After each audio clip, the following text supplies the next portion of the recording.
understand that those that are strong ought to carry the ones that are weak.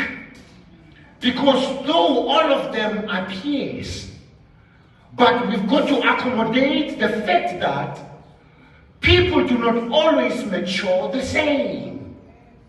And what minimizes conflict is understanding that for the fact that you are weak at this doesn't necessarily mean you're weak.